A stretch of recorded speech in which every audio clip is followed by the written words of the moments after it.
In the Communist Manifesto, and this is unfair to really be talking about the Communist Manifesto when we're talking about capitalism, because Das Kapital didn't come out until after the Communist Manifesto, and we could even argue that communism predates capitalism.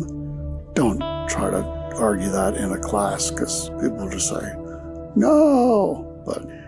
But in the Communist Manifesto, there's an interesting section where Marx and Engels talk about the necessary measures that communists want. Now, they're also very specific that these necessary measures are not exclusive or inclusive to all countries everywhere all the time. But it's sort of fun to go through them and see what we've got from the time of the writing of the Communist Manifesto until now. So we start off with the abolition of property in land and application of all rents of land to public purposes. All right, this one is certainly in the Western world really has not been done. There's some of it has been done sometimes, but not very much. I think that the issues that he had at the time were related to the production of food, and I would suggest that in modern times we're not desperate for producing food, we're desperate for distributing food. So it's not like we can't make enough food, because we can make food till the cows come home, but the real trick is actually getting it to people. The second measure is a heavily progressive or graduated income tax. Throughout the world, we have had and continue to have numerous progressive and graduated income taxes. Whether they are heavy or not is a matter of opinion, but as a idea in the Communist Manifesto, it's certainly not a radical idea anymore to have a heavy progressive or graduated income tax. The abolition of all rights of inheritance. Now, this certainly isn't something that's happened in the West, at least not in any sort of absolute way. Certainly in the UK, they've done some amount of bashing that, although in the UK they still have a royal family and they still have nobility for some reason. And we do have inheritance taxes, even here in the United States. So it's not that all rights of inheritance are eliminated, but, certainly compared to the time that this was written, they are generally frowned upon more, these rights of inheritance. Confiscation of the property of all immigrants and rebels. I have zero idea what Marx and Engels are talking about here. I'm sure that if I spent way too much time, I could find out what they mean about immigrants and rebels. I'm sure that there's something very specific that they're talking about, but I have no idea. Centralization of credit in the hands of the state by means of a national bank with state capital and an exclusive monopoly. Interesting. Obviously, in most Western nations, there is not centralization of credit in the hands of the state, except that there kind of is. So, again, I really don't know the specifics of what Marx and Engels were talking about here, but powerful national banks are a big answer to many of the economic problems of the 19th century.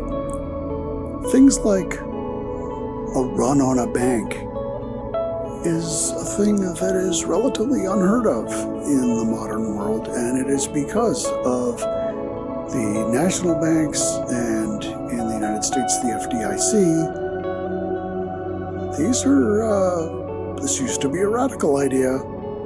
It is not a radical idea anymore, and it's pretty much the way that we operate. A centralization of the means of communication and transport in the hands of the state, I have no idea really what he means there either. This was before automobiles existed. The state pretty much has a monopoly to build roads. And communication, I don't really know if he's talking about the post office or the telegraph. Who knows? In any case, these rules seem to be very, very different now. We could certainly make an argument about how transportation is so super privatized, either by automobiles or, of course, the deliberate privatization and destruction of railroads. But that's kind of unique to, I think, the US and the UK. But, so I don't really know what he's talking about here. Don't you love getting on a video where somebody just says, I have no idea what I'm talking about? The extension of factories and instruments of productions owned by the state, the bringing into cultivation of wastelands, and the improvement of the soil generally in accordance with a common plan. We know a lot more about how to manufacture food. So if he's talking about just making enough food for people to eat, we don't really need to do this. We have a fairly complex agricultural system, but as far as production can go, it can feed everybody.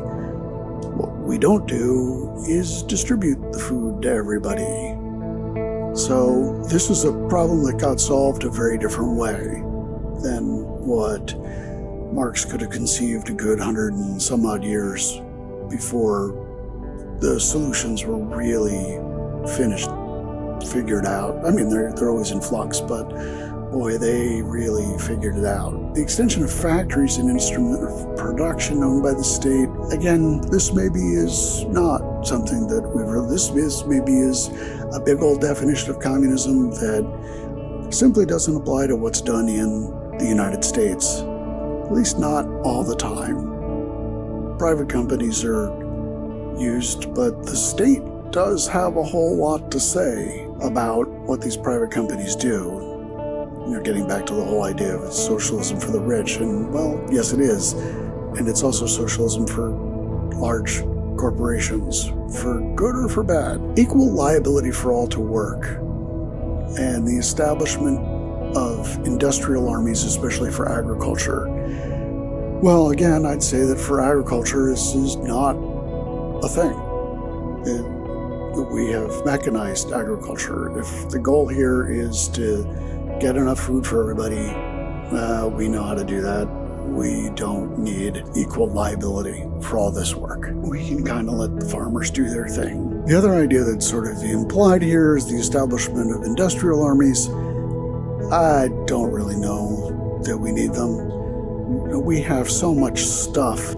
If you want stuff, you just get the government excitable about it, and all of these so-called free enterprise corporations will make the stuff. Whether they're really free enterprise or whether they're sort of loosely controlled state entities, which I might argue, depending on how I'm feeling that day. We don't all have to work. Most work is not necessary. A combination of agriculture with manufacturing industries, gradual abolition of all the distinction between town and country with a more equitable distribution of the populace over the country. Again, I'm not exactly sure what Marx and Engels are talking about here. There might have been some very specific historical thing. A big agriculture is good at one thing, and that is making a lot of food.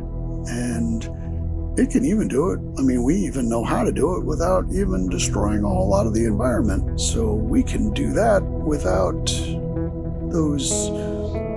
squandering those free gifts of nature nowadays. Now this one is very interesting to me. So this is a communist measure. The free education for all children in public schools. Abolition of children's factory labor in its present form. Combination of education with industrial production, etc., etc. I think that we would go even more, just relatively, literally conservatives nowadays would be much more radical about this. The abolition of children's factory labor in its present form? No. The abolition of children's factory labor, just any labor? No. The answer is no. The combination of education with industrial production, a very liberal answer would be no. No, we don't have to train factory workers in our schools. So does that mean we already have communism? That's a funny thing to say. Why would you just say something like that? It's not supposed to be true, so it can't be true. No, it's not true. You're not allowed to say that. Believe me, you'll get into a lot of trouble if you say that. People will just yell. But it is sort of interesting that a goodly part of the necessary measures of communism in the Communist Manifesto are things that have either disappeared as issues or substantially been done. But, we have to pay some bills around here, so why don't you check out our sponsor, and I'll see you on the next one.